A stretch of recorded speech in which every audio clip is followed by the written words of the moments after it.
C'est Pierre qui, par son interrogation, permet à Jésus d'apporter les clés pour comprendre la vie voulue par le Père.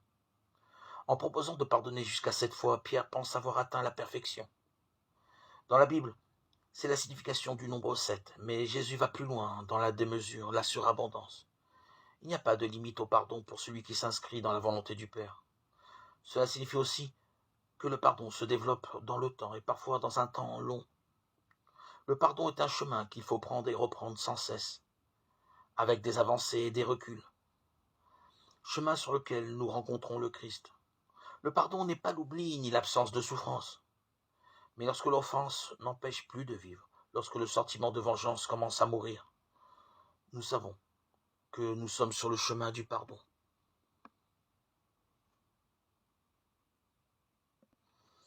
La parabole qui suit, de l'évangéliste Matthieu 18-25, ne semble pas en rapport direct avec la question de Pierre, mais permet à Jésus de redire la place centrale que doivent avoir la miséricorde et le pardon dans son Église.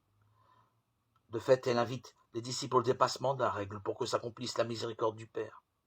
Face à Dieu, nous sommes comme cet homme qui est redevable d'une somme invraisemblable, l'équivalent de 60 millions de journées de travail pour l'époque. Nous sommes des débiteurs insolvables. Il nous sera toujours impossible de rembourser nos dettes, mais Dieu, saisi de compassion, accorde infiniment plus que ce que nous demandons. Il pardonne inlassablement nos fautes, toutes nos offenses.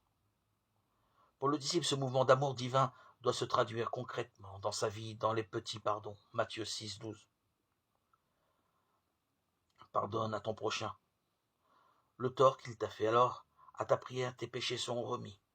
À nouveau, Jésus donne une nouvelle dynamique à l'alliance. Celui qui croit en la bonne nouvelle doit sa vie à la seule grâce de Dieu.